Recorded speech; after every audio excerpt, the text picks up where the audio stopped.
Alhamdulillah hari ini kita bisa mengadakan pertemuan yang menjadi hasil terkait dengan terima kasih waktu yang telah diberikan kepada saya sudah diberi kepada memberi kesempatan saya untuk memberikan sambutan sebelum Devi melaksanakan presentasi. Yang pertama, saya sebetulnya sangat mendukung sekali yang telah dilakukan yaitu mengikuti program guru penggerak, di mana kegiatan nanti akan dilaksanakan selama sebulan. Mudah-mudahan pembelajaran yang diterima baik materi maupun prakteknya nanti betul-betul bisa dikembangkan di SD kita khususnya.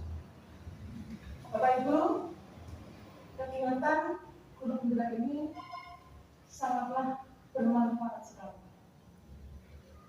Banyak sekali ilmu-ilmu yang bisa kita pelajari, sehingga nantinya betul-betul bisa mengembangkan khususnya kepada Ibu Farida sebagai guru, kemudian bisa juga dikembangkan untuk mengembangkan potensi anak-anak dan potensi-potensi yang lain yang ada di SD kita.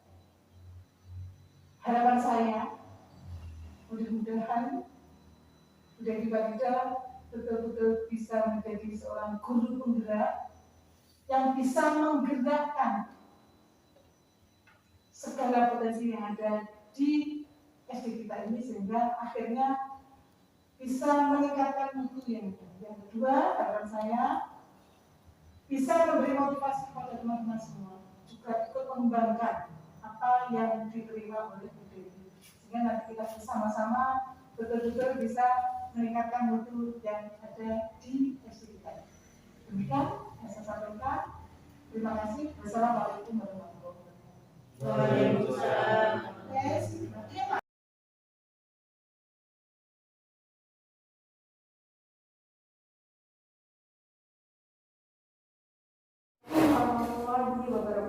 Waalaikumsalam warahmatullahi wabarakatuh.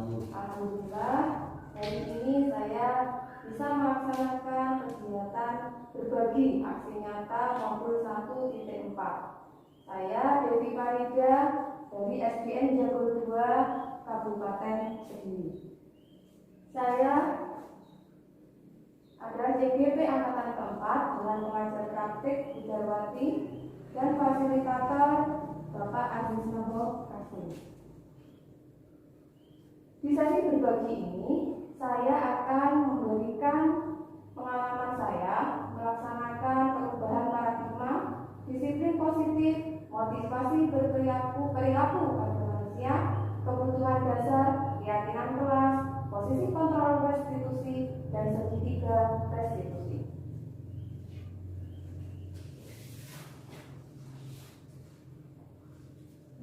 Perubahan paradigma, stimulus respon menjadi teori kontrol.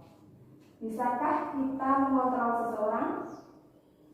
Stimulus respon, kita mencoba mengubah orang lain agar berpandangan sama dengan kita. Kita rubah paradigma kita menjadi teori kontrol. Kita berusaha memahami pandangan orang lain tentang dunia. Perilaku buruk dilihat sebagai suatu kesalahan. Paradigma kita rubah menjadi teori kontrol bahwa semua perilaku memiliki tujuan. Seorang siswa yang terlambat masuk kelas itu bukanlah suatu kesalahan, tetapi kita melihatnya dia memiliki suatu tujuan. Dia memiliki alasan kenapa dia datang terlambat. Stimulus respon, orang lain bisa mengontrol saya. Teori kontrolnya hanya Anda yang bisa mengontrol diri Anda. Dari pemikiran saya bisa mengontrol orang lain menjadi Anda tidak bisa mengontrol orang lain.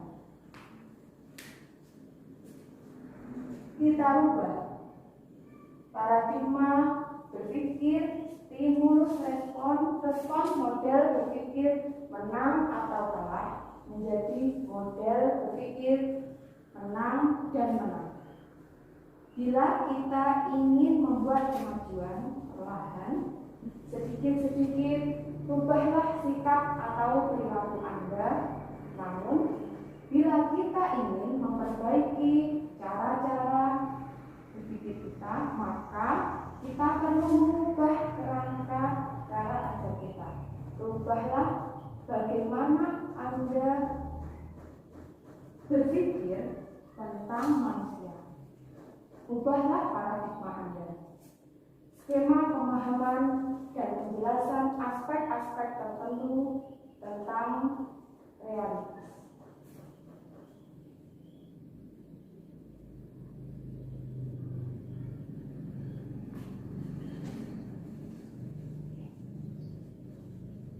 Nah, di sini ada contoh siswa terlambat yang telah saya sampaikan tadi. Siswa mempunyai alasan-alasan tertentu kenapa dia terlambat. Itu bukanlah suatu kesalahan. Selanjutnya adalah teori motivasi perilaku manusia.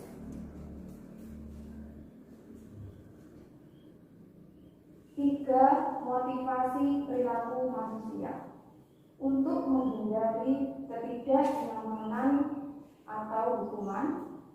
Ini adalah singkatan dari motivasi manusia. Biasanya untuk menghindari hukuman atau ketidaknyamanan akan bertanya, apa yang akan terjadi apabila saya tidak melakukannya?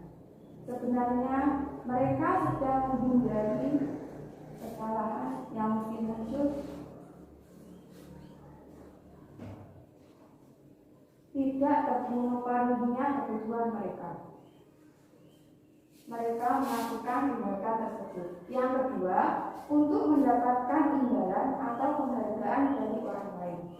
Satu tingkat di atas motivasi yang pertama. Di sini orang berperilaku untuk mendapatkan suatu imbalan, untuk mendapatkan penghargaan dari orang lain. Orang dengan motivasi ini akan bertanya, apa yang akan saya dapatkan apabila saya melakukannya? Mereka melakukan sebuah tindakan untuk mendapatkan pujian dari orang lain yang menurut mereka penting dan mereka letakkan pada dunia mereka.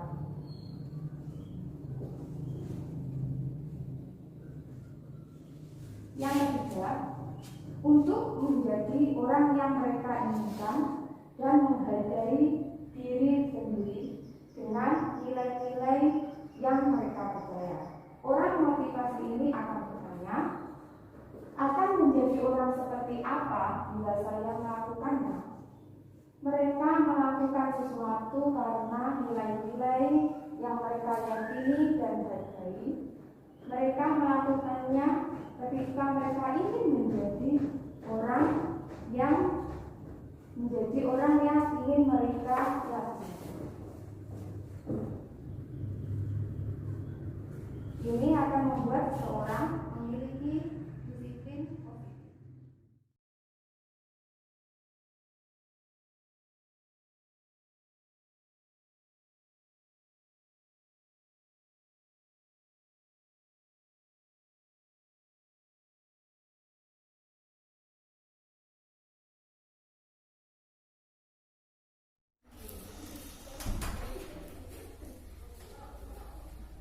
Assalamualaikum warahmatullahi wabarakatuh.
memiliki tujuan tertentu.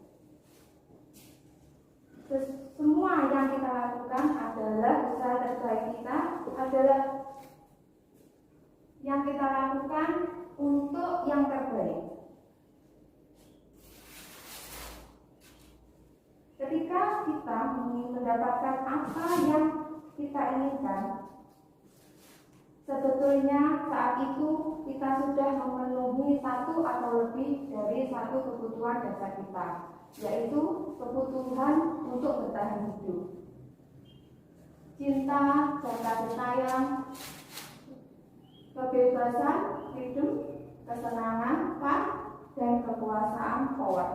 Ketika seorang murid melakukan suatu perbuatan yang bertentangan dengan nilai-nilai kebajikan atau melanggar peraturan, hal itu sebenarnya dikarenakan mereka gagal memenuhi kebutuhan dasar mereka.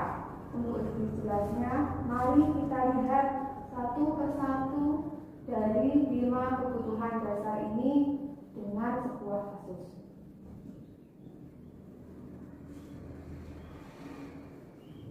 Kasusnya yaitu saya, guru wanita kelas 5 di SDN Jagung 2, sedang bingung menghadapi salah satu murid di kelas saya yang bernama Edo. Beberapa anak di kelas 5 telah datang kepada saya dan mengeluhkan bahwa Edo seringkali meminta bekal makan siang mereka. Jika Anda mengalami situasi seperti tersebut, apa yang Anda lakukan? Dan menurut Anda, kira-kira apa alasan Edo melakukan hal tersebut? Mungkin salah satu dari Bapak Ibu ada yang bisa menjelaskan sesuai dengan kebutuhan dasar manusia yang sudah saya jelaskan di atas tadi. Monggo, siapa yang bisa menyebutkan apa alasan Edo? Oh ya, Pak Supri. Alasan Edo melakukan hal tersebut adalah untuk bertahan hidup, yaitu memenuhi kebutuhan makan. Alasan yang lain, kenapa dia melakukan seperti itu? Karena dia merasa lapar dan karena orang tuanya tidak membawakan bekal makan siang. Terima kasih, Pak. Ya, benar sekali. Yang pertama adalah kebutuhan bertahan hidup. Kebutuhan bertahan hidup atau survival adalah kebutuhan yang bersifat sosiologis untuk bertahan hidup, misalnya kesehatan, rumah, dan makanan. Di sini Edo merasa lapar dan orang tuanya tidak membawakan makan siang. Maka kebutuhan dasar yang sedang berusaha dipenuhi oleh Edo adalah kebutuhan untuk bertahan hidup. Nah, saya lanjutkan. Untuk cinta dan kasih sayang atau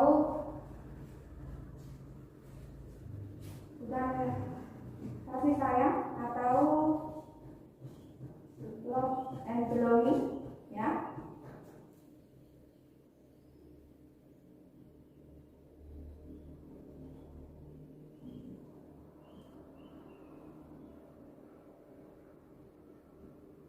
Kebutuhan cinta dan kasih sayang adalah kebutuhan untuk memberi dan menerima kasih sayang dan kebutuhan untuk merasa menjadi bagian dari suatu kelompok. Yang selanjutnya adalah penguasaan atau kebutuhan kemampuan. Kebutuhan ini berhubungan dengan kekuatan untuk mencapai sesuatu, menjadi kompeten, menjadi terampil, diakui atas prestasi dan keterampilan kita, didengarkan dan memiliki rasa harga diri. Kebutuhan kebebasan. Kebutuhan untuk bebas adalah kebutuhan akan kemandirian, otonomi, memiliki pilihan, dan mampu mengendalikan arah hidup seseorang.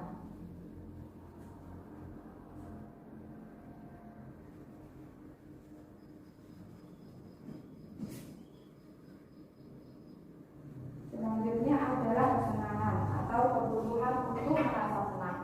Kebutuhan akan kesenangan adalah kebutuhan untuk mencari kesenangan, bermain, dan kontrol restitusi.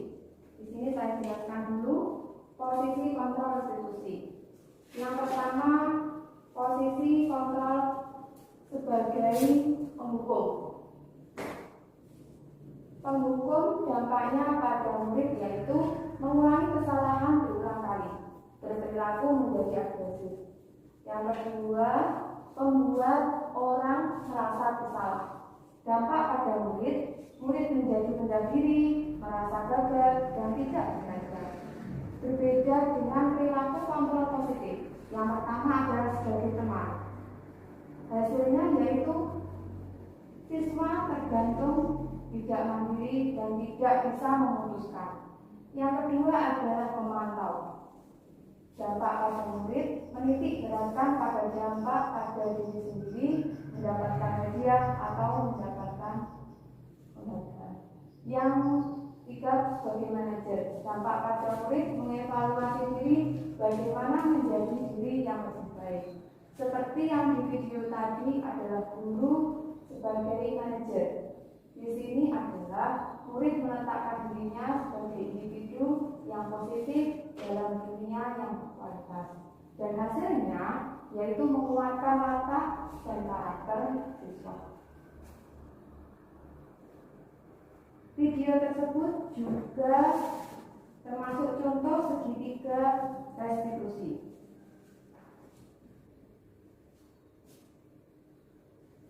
Segitiga restitusi dalam video sebelumnya saya akan menjelaskan restitusi adalah proses menciptakan kondisi bagi murid untuk memperbaiki kesalahan mereka, sehingga mereka bisa kembali pada kelompok mereka dengan karakter yang lebih kuat. Restitusi membantu murid menjadi lebih memiliki tujuan, disiplin positif, dan memulihkan dirinya setelah berbuat salah. Penekanannya bukan pada bagaimana perilaku untuk menyenangkan orang lain atau menghindari ketidaknyamanan, namun tujuannya adalah menjadi orang yang menghargai nilai-nilai kebajikan yang mereka percaya. Sebelumnya kita telah belajar tentang teori kontrol, bahwa pada dasarnya kita memiliki motivasi intrinsik.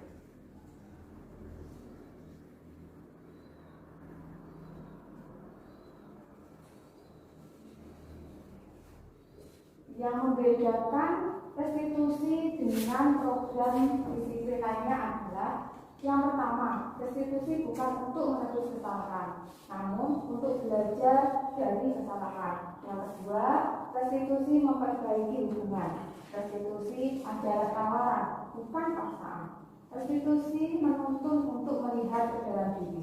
Restitusi mencari kebutuhan dasar yang menjadi dasar tindakan. Restitusi diri adalah cara yang paling baik.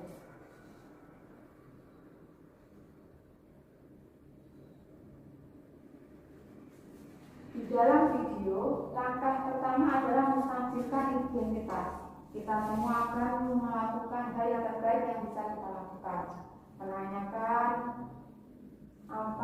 kenapa sih dia datang terlambat, kesalahan apa yang telah dia lakukan, kemudian validasi tindakan yang salah.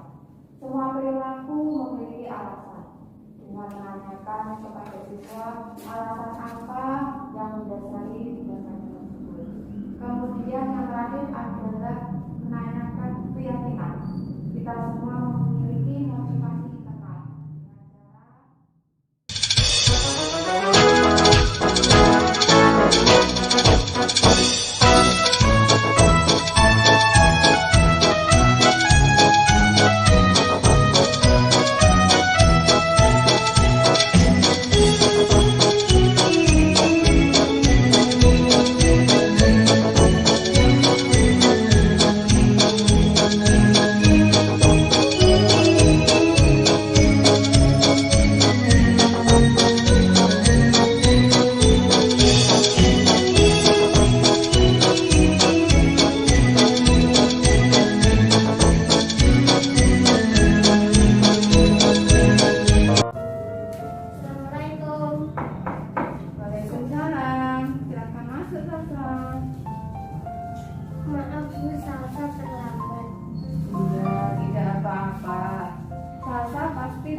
Kayaknya filmnya seru ya, sampai Salsa lupa waktu.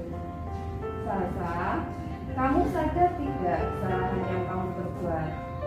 Iya Bu, saya sudah melanggar kesepakatan kelas datang ke sekolah tepat waktu. Ibu juga pernah melakukan kesalahan karena kita sebagai manusia pasti pernah melakukan kesalahan. Tidak ada yang sempurna. Apakah Salsa ingin memperbaikinya? Iya Bu, Bagaimana Salsa memperbaikinya? saya akan tepat waktu mempersiapkan peralatan setelah belajar dan melihat film di waktu luang saja. Nah, semoga ke depannya Salsa bisa lebih baik lagi. Nah, sekarang kamu duduk dulu ya, belajar bersama teman-temanmu.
Sudah berapa kali kamu tidak mengerjakan tugas? Sudah berani. Kenapa kamu tidak mengerjakan tugas, Nak? Apa yang kamu lakukan sehingga kamu bisa lupa, Nak? Main-main saja. Jadi, bagaimana cara kamu memperbaiki kesalahan kamu itu? Dengan belajar di rumah. Oh iya, jangan diulangi lagi ya. Ya, terima kasih ya, Bu.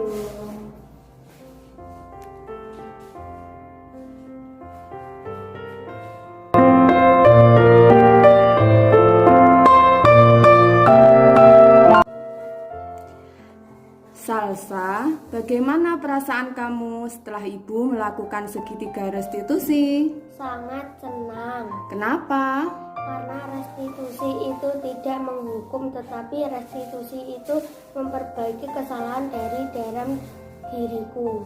Oh iya, Salsa. Terima kasih ya, Salsa. Iya, Bu.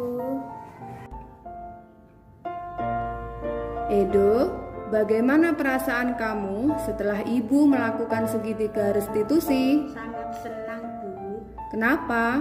karena restitusi itu tidak menghukum tetapi memperbaiki kesalahan. Oh, terima kasih, Edo. Ya, Bu.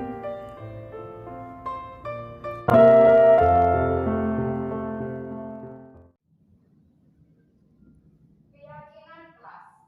Keyakinan kelas adalah suatu keyakinan yang bisa menimbulkan nilai-nilai kebajikan yang dibutuhkan oleh siswa. Keyakinan kelas dilaksanakan oleh siswa dan mempunyai nilai kebajikan. Contoh,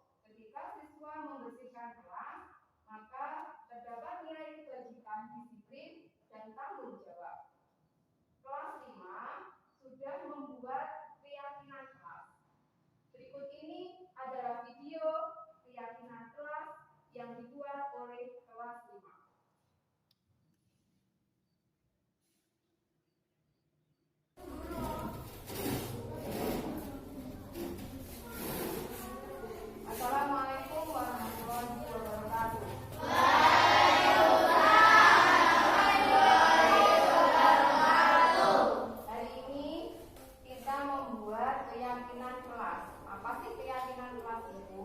Keyakinan kelas adalah perilaku atau sikap yang bisa kalian laksanakan, yang kalian yakini bisa melaksanakannya. Nah, hari ini kita membuat surat pendapat sebagai dasar pembuatan keyakinan kelas. Kalian tulis pendapat kalian di skrip yang ibu bagikan, kemudian satu persatu maju ke depan, menempelkannya di papan. Tuliskan nama kalian terlebih dahulu, baru kalian menuliskan pendapat kalian yang kalian yakini bisa melaksanakannya. Bisa menuliskannya? Bisa. Ya, kita mulai dari minyak.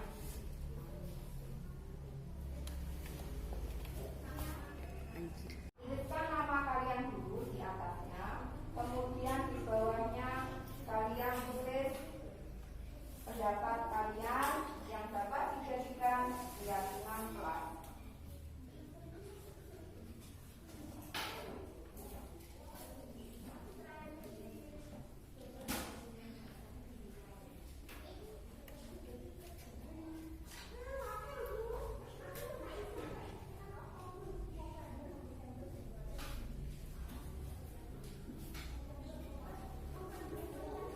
Yang ada lemnya di belakang ya.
Semuanya sudah.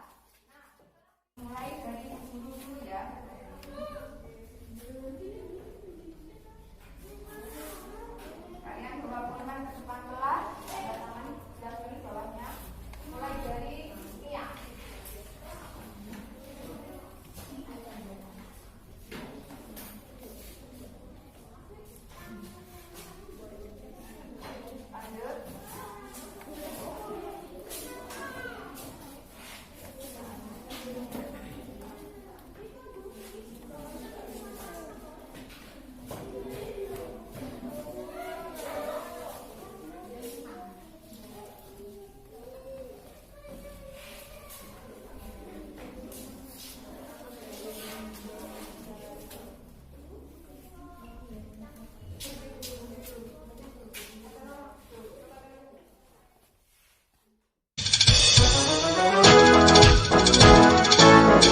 Bapak Ibu guru mungkin ada yang ditanyakan tentang materi yang sudah saya sampaikan tadi.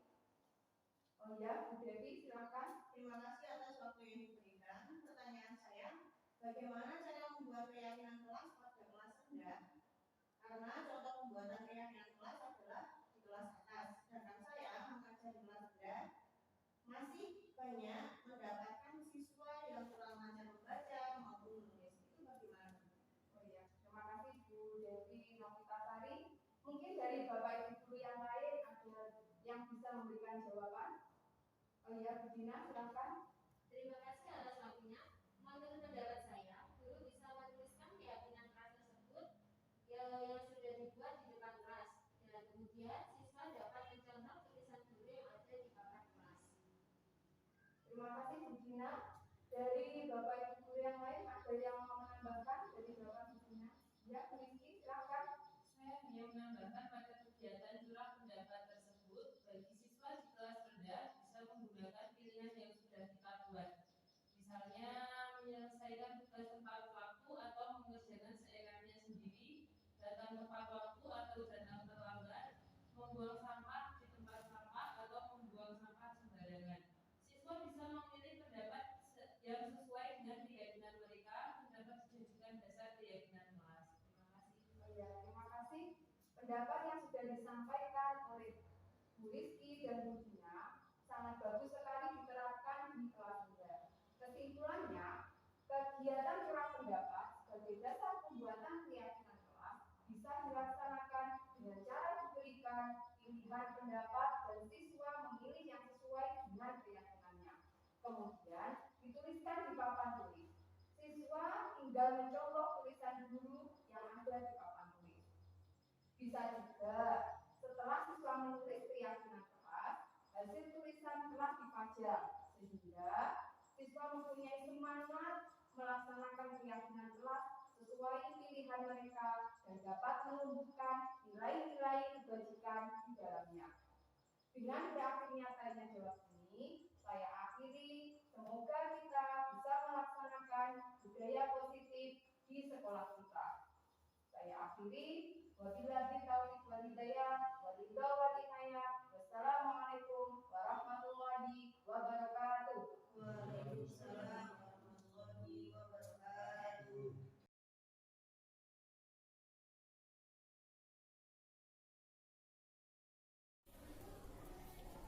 Brian, bagaimana perasaan kamu setelah melakukan kegiatan tersebut? Saya sangat senang sekali karena saya bisa menuliskan pendapat saya.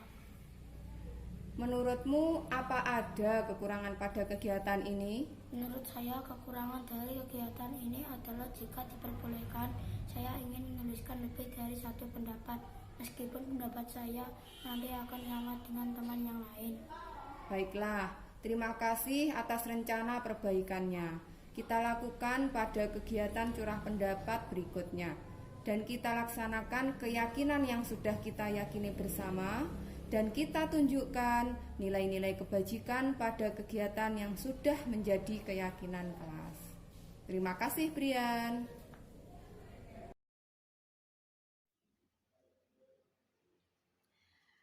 Bagaimana perasaan Ibu Dina setelah melaksanakan kegiatan tersebut? Ya, tentunya saya sangat senang sekali ya Bu, karena setelah kegiatan ini saya bisa mendapatkan pengetahuan yang baru. Menurut Ibu Dina, dari kegiatan yang sudah dilakukan, apa ada yang kurang? Saat ini kan kegiatan ini masih dilaksanakan oleh guru kelas ya, jadi menurut saya alangkah baiknya jika kegiatan ini juga diterapkan dalam mata pelajaran lain seperti agama dan juga PJOK. Terima kasih Ibu Dina atas saran perbaikannya. Selanjutnya, bisa kita tambahkan rencana perbaikan tersebut pada mata pelajaran yang lain. Dan kita laksanakan bersama-sama. Terima kasih Ibu Dina. Sama-sama Bu.